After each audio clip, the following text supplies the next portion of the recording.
are here in Mallow for round 5 of the Balvenie Motorsport Ireland National Forest Rally Championship as we kick off the second day of action for the Jim Walsh Cork Forest Rally. After a dramatic opening day at Ireland's only 2-day Forest Rally, Andrew Purcell claimed maximum points for round 4 of the championship. But with 6 exciting stages in store for day 2, who would emerge with the top score on round 5 and the coveted overall win at the CFF Group Jim Walsh Cork Forest Rally?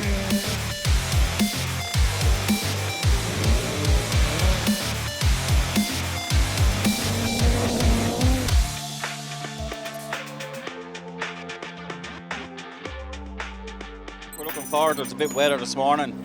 It'll make the tyre choice that little bit trickier, but look, it is what it is. We'll give it a go again and hope for the best. Yeah, no, we're going to push hard today and see if we can get the win today. Now, do you feel the weather will have impact on you in any way? I think the stages, going by what we can see, the stages, the weather won't affect them. Josh, these are new stages for you. Yeah, definitely new stages, new challenge. Look, they look nice from the DVD anyway, so look, we're looking forward to it. The M. O'Brien Plant Hire J1000 Championship comes to a conclusion this weekend, and day 1 didn't go so well for defending champion Jason Murphy. Hoping to secure back-to-back titles, the Mayo driver was off the road in stage 2, and only for the loan of a spare wishbone from round 4 winner Peter Beaton, his event would have been over. Brilliant stages. We managed to get the win yesterday. They got maximum points. Hopefully we'll do the same again today. But the stages are looking brilliant for today, so hopefully the day goes well. Jason, this could be your day to clinch the championship. Yeah, hopefully now we'll try and go out and get a good run today and hopefully come away with the championship again. Let's take a look at what clerk of the course Paul Casey and his team at the Cork Motor Club have laid on for day 2 of the event. Stage 7, Mount Hillary, kicks off the action and also runs as Stage 10. Followed by Stage 8, Wing, which also serves as the event closer, Stage 12. Running as Stages 9 and 11, the longest test is Boggara Drive, a fast-flowing stage that traverses a wind farm on the Boggara Mountains.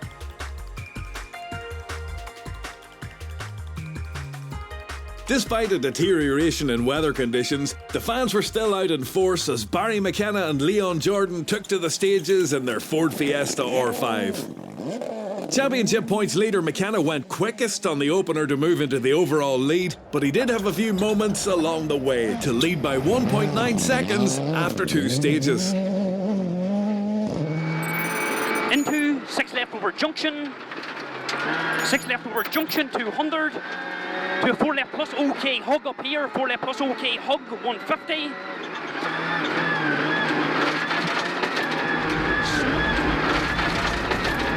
Small press down here and fast 3 right hug our corner. Former leader Andrew Purcell still felt his Fiesta lacked top speed. Not a good complaint ahead of the faster flowing stages of Cork Day 2. He wasn't too impressed with his tyre choice for the opening loop either and slipped back to second place. 150. 5 left, don't cut logs. 5 left, don't cut it. Don't cut 5 left. 40. Flat 3 left. Minus. 130. 1 left continues for 140. See open half and right, rocks inside. You'll see the open half and right. You'll see it, man. Let her out, don't panic. 200. An early spin on day 1 left Josh Moffat on the back foot from the off. But with day 2 acting as a separate round, it was a clean slate for the former champion. Third on the opener, he was quickest on stage 8 and closing fast on the front 2. Adrian Hetherington had a fine drive on round 4 to finish 4th overall and win class 15, and he was really looking forward to the fast stages of round 5. But it wasn't to be as the engine of his Toyota Corolla WRC blew on the first stage of day 2.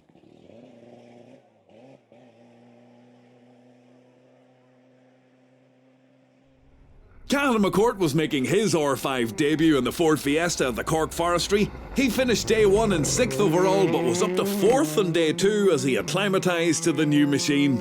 All go. Flat crest and flat 6 right. 80. Flat 5 right, keep into 6 left. 130. all the way to the 100 board bus stop left entry. Into 4 left, go for me, 250.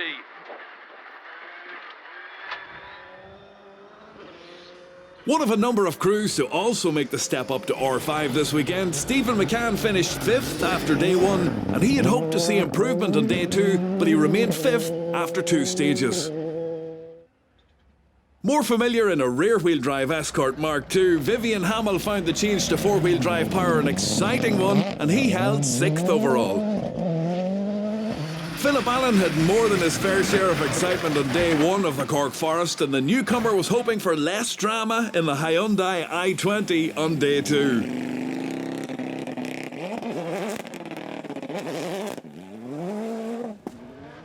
It was 9 years since Alan Carmichael rallied on gravel and was happy with 7th overall on day 1. Sadly, day 2 didn't go so well and he retired his Mini with mechanical trouble on the opener. Group N winner from round 4, Owen Rogers, will be happy to record another top 10 overall finish on round 5. Trying hard to reel in the class leader, Niall Devine was making some mistakes and was over 40 seconds adrift in 9th overall. Shane McGurr switched from his trusty Toyota Starlet to a Mark II Escort for the Cork Forestry and took the 2-wheel drive victory on day 1. A repeat performance looked on the cards as he continued to lead on day 2. Was this the beginning of a beautiful new friendship? I would like to do another few in this if we get this out of this weekend and survive. I think I'll probably take this to Lakelands to see. I don't want to write my wee Toyota off, it was just sentimental value, that thing, so I don't know. I haven't decided yet. Mickey Conlon recently underwent shoulder surgery and was feeling a little tender after day 1 of the rally. The reigning national and border rally champion was soldiering on and holding 2nd in class. Thomas O'Connell had led the 2-wheel drive battle until an off on stage 2, and he was climbing the ranks again on day 2, only to retire on stage 8. Jordan Hone took the junior class win on day 1, but the reigning Group N champion was caught cold on Sunday morning as he slipped to 2nd in class, with Father Paul calling the notes in the Opel Adam R2.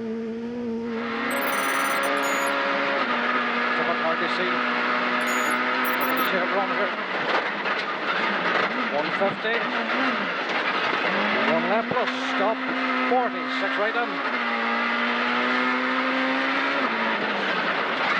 C350. The new junior leader was James Wilson, who surprised himself with his pace on the opening stages of day 2.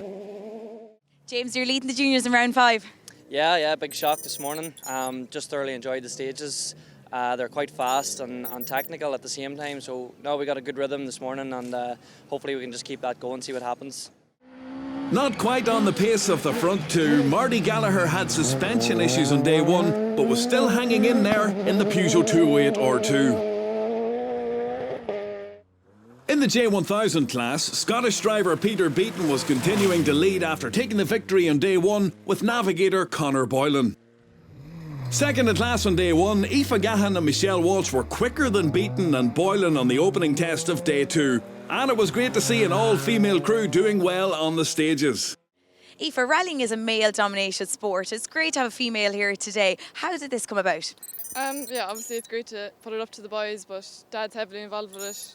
We kind of grew up with it, and of course Frank Maher is my godfather, so it's in the blood somewhere, I'm sure. Day 1 didn't go so well for Rory Byrne as he put his Peugeot off the road on stage 2. He was careful not to do likewise on day 2, and he held 3rd in class for the moment. Aaron Whelan was another to recover well from an off on the opening day, and the former Irish karting champion was enjoying his rallying debut. Having rejoined the event under Rally 2 rules after an off on day 1, Jason Murphy was setting the pace on day 2 and looked like securing back-to-back titles in the J1000 Championship.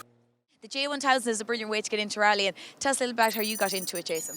Yeah, so 2 years ago, Ray Fitz, the organiser, came to me and told me about it, and I jumped on board straight away. It sounded great. Like, I had started in rallying at 14 in just doing autocrosses, and it sounded class, so I jumped on board straight away and got my uncle to sit with me for a bit of experience. Back at the top of the overall leaderboard, it's Barry McKenna who holds a slender lead ahead of Andrew Purcell, with Josh Moffat hot on their heels after the opening loop. Serious battles happening right down through the various classes here at the Bavity Motorsport Ireland National Forest Rally Championship. Join us for more action after the break.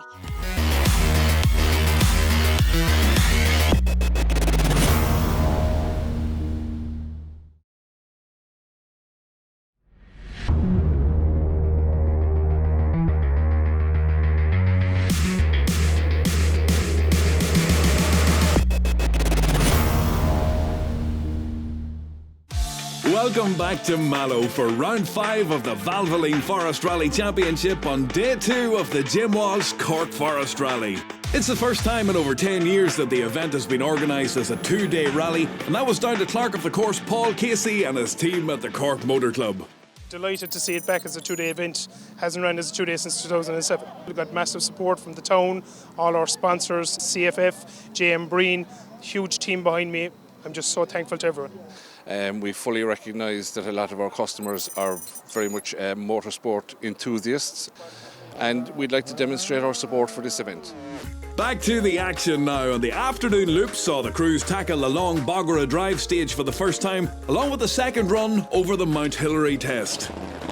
Quickest across both stages was the Fiesta R5 of Barry McKenna, but there was nothing in it, with less than a second between himself and Josh Moffat on each stage as the battle for top spot really began to heat up.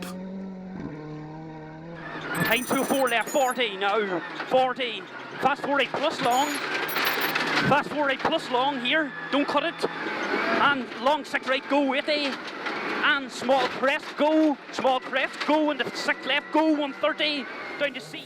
Having already recorded a non-finish earlier in the year, Josh Moffat knew the weekend could make or break his championship, and after scoring third place points in round 4, the Monaghan ace was going all out for the win on day 2. Another driver with a non-finish to his name was Andrew Purcell. Now down to third, the Tipperary man had already scored maximum points in round 4 and was taking a more cautious approach in round 5 as he had no answer to the pace of the front 2. Long 6 left of the people there, don't cut it. Long 6, don't cut. 60. Middle of a flat crest, 150. Turn square left around the bale, under the car. More familiar with the Group N Mitsubishi, Cahan McCourt was making good strides in his move to R5 machinery. He held 4th overall in the new Fiesta.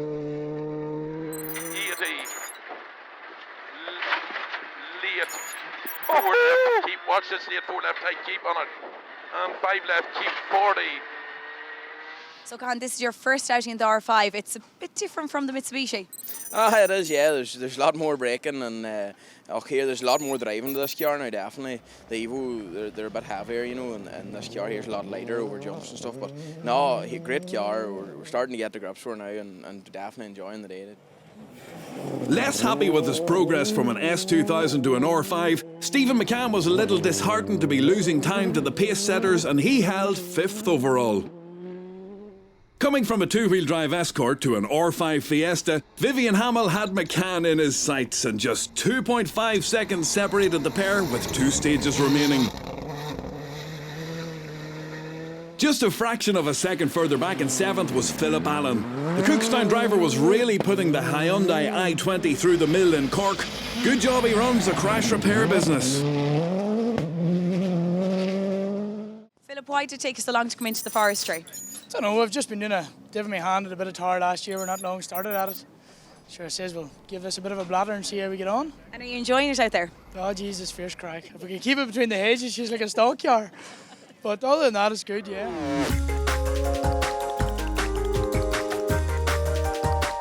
With just the final runs over the Boggara Drive and Boing stages to go, we turn to the class battles now, and after taking the Class 2 win on day 1, Cal McCarthy and Gavin Sheehan were forced to retire their Citroen C2 R2 when the drive shaft broke on stage 7.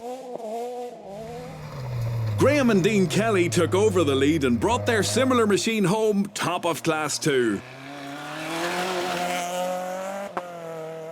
In Class 4, Stephen Dixon and Tommy Hayes lost their place at the top of the Group N points table with a 5th place finish in Cork. In 4th place, it was a better weekend for Niall McCullough and Ryan McCluskey, who climbed to 3rd on the leaderboard. 80, middle over crest, 100, care, 1 left long and 4 right. 3rd in class and 11th overall was enough to move Conor McCourt and Caolan McKenna to the top of the Class 4 table, just 1 point ahead of Stephen Dixon. Owen Rogers and Paddy McCrudden took the top spot on day 1, but they had to settle for 2nd in class and 9th overall on day 2. Just 3 seconds ahead in 8th were Class 4 winners Niall Devine and Kieran McGrath, but with neither crew registered for points, they had no bearing on the championship standings. Enda McCormick and Colin Fitzgerald had been pushing for a top 10 finish, but after a couple of spins and overshoots in the Fiesta R5, they had to settle for 4th in Class 5 and 21st overall. Long flat crest, 130 down, turn square left around the bale to join the tar, turn square left around the bale, join the tar. Oh, you have it. 80. Despite a few bumps and scrapes along the way, Philip Allen and Mark Kane brought the Hyundai home in 7th overall and 3rd in Class 5. Stephen McCann and Kane Traynor lost a place on the last loop to finish 2nd in class and 6th overall. But taking the Class 5 trophy with over half a minute to spare were Cahan McCourt and Barry McNulty, who finished 4th overall in the new Fiesta R5. In Class 9, Dean Humphrey took full advantage of Lee Bracken's absence to record his 4th maximum score in a row, with Nigel Brennan navigating in the Vauxhall Corsa. Mike Garrahy secured the Class 10 driver's title with 2nd place at round 5. As class winner on the day, Tom Murphy isn't registered for the championship. Kieran Lynch and Adam Power took 2nd in class again on round 5 to keep their noses in front of the Class 11F leaderboard. Don't cut the tree, it tightens the tree. 40, flat 2 left over crest. 40, 1 right, 40, crest, into long 2 left, and long 1 right. A time penalty for a jump start in day 1 saw Stuart McLean and Johnny Holdsworth finishing 3rd in class, but they had a faultless drive on day 2 to take the class win in their Vauxhall Nova. Class 11R champions-elect James Dunphy and Shane Gaisley took another maximum points haul with 2nd in class on day 2, as class winners Paul Fitzgerald and Marty McGarty aren't registered for the championship. It was a mixed event for Rory McCaffrey and Lauren Kelly, who went off on stage 3 of day 1, but they rejoined under Rally 2 rules and took a good haul of points with 4th in class 12 at the end of day 2. Brian Little extended his lead over the absent Emmett Cronin, taking 3rd place, with Paul Sexton navigating in the Escort G3. Sean Benskin kept his Class 12 championship hopes alive with a runner-up spot on home soil. But taking the Class 12 honours was unregistered crew Mikey Walsh and Killian O'Sullivan in the Escort G3. Damien McGarren's season was definitely back on track after Cork, as he and navigator Michaela McGinn followed up 2nd in class on round 4 with the Class 13 win on round 5. In Class 14, Carlo's David Condell took 3rd place and finished 17th overall, with Paul Kelly navigating in the Mark II Escort.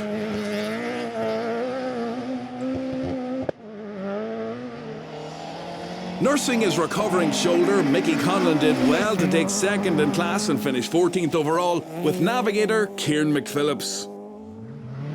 But taking the class win and 10th overall were Shane McGurr and Liam McIntyre. McGurr now leads Conlon in the battle for the 2-wheel drive crown. Yeah, we're delighted to get it. You know, we never expected this. We've done a lot of work with this car. This was our first day out in it. I never dreamt of this. A fantastic result. In Class 15, Niall Turley and Andrew Wedlock took the runner-up spot in the Subaru Impreza. John Reid and Enda Shields followed their 2nd place on round 4 with the Class 15 win on round 5. In Class 20, Pádraig Sheridan and Sean Brunton's debut drive on the Fiesta R5 netted 4th in class and 18th overall. Gary Donoghue and Andrew Brown took 3rd in Class 20 and finished 15th overall in the Mitsubishi Evo 9. Donald Sweeney and Stephen O'Hanlon went one better than day one to take 2nd in Class 20 and finish 12th overall in the Evo 6. 6 left again now. There you are, 6 left again, 300. There's 6 right, 80.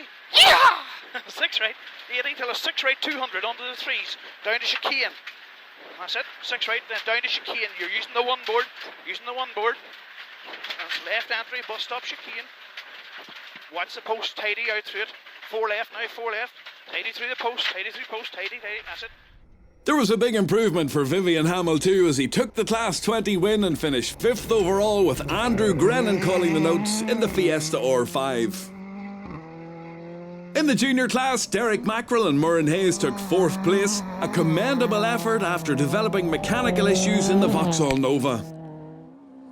The battle for the overall lead of the Junior Championship is really heating up now, as Marty Gallagher and Dean O'Sullivan finished 3rd in class in Cork to tie on points with runners-up on the day James Wilson and Gavin Doherty, both crews in Peugeot 208 R2s. But taking the junior win on round 5 were Jordan and Paul Hone, who lie just 8 points off the top spot in 4th with 2 rounds to go. Jordan, it was definitely worth your while coming to the Cork Rally. Yeah, no, we enjoyed our 2 days here, so it was a brilliant rally and great stages. No, we had a good time, so gear worked well, we had no real issues all weekend, so we were flat out, so no, we had a good time. In the J1000 class, it was a dramatic weekend for Jason Murphy, who thought he'd thrown away the championship with an off on day one. But thanks to the loan of a wishbone from title rival Peter Beaton, Jason took 4th in class to secure his 2nd J1000 crown in a row, with uncle Matthew Murphy navigating in the Peugeot 107. But taking the J1000 win on both days of the Cork Forestry was Scottish driver Peter Beaton and navigator Conor Boylan. We had a good battle with Rory as well. I think it was just 3 seconds in it for the points today, but with the lead we had yesterday that was carried over today, we've had a great lead for the 2 days, so managed to take the overall win for the 2 days. Jason, what a win. 2nd year reigning champion. How does it feel? Feels really good. The battle this year was unreal. Compared to last year, there was only like 2 of us in it, but this year was class. Really good year. To the overall podium finishers now, and with the maximum points from day one already in the bag, Andrew Purcell and Mark Wiley played it safe across the super fast stages of day 2 to secure 3rd place in their Fiesta R5. Mirroring that result, Josh Moffat and Stephen Thornton followed up a 3rd place finish on day 1 with maximum points on day 2, as they were the quickest crew by just 2.2 seconds, taking the day as a separate round of its own. But in terms of the Jim Walsh Cork Forest Rally as a whole, they had to settle for the runner-up spot, as their aggregate times over both days saw them finish 12 seconds adrift of overall winners Barry McKenna and Leon Jordan. Barry, you've been leading all day in the Forest Rally. You must be absolutely thrilled to win it here today. Oh, fantastic, yeah. For a 2-day event and to keep the lead, it was great. Some battling, like Josh and Andrew, they didn't leave it easy. It was a fantastic weekend. Serious battle all day with Barry and Andrew there, so look, it's been hot and heavy all day, so we're over the moon to get maximum points. On rough calculations, 1 point between the 3 of us now, a drop score, so it's all to believe. And there's confirmation of the results of the CFF Group Jim Walsh Cork Forest Rally, which sees Barry McKenna lead the championship after 5 rounds. But with the best 5 scores to count out of 7, it's still all to play for with 2 rounds to go. Full credit goes to Paul Casey, clerk of the course, and his team for a fantastic 2-day event here at the Cork Forest Rally. We will be heading up north to Lakeland stages for the next round. Hope to see you all soon. From all of us here at On The Limit Sports, bye for now.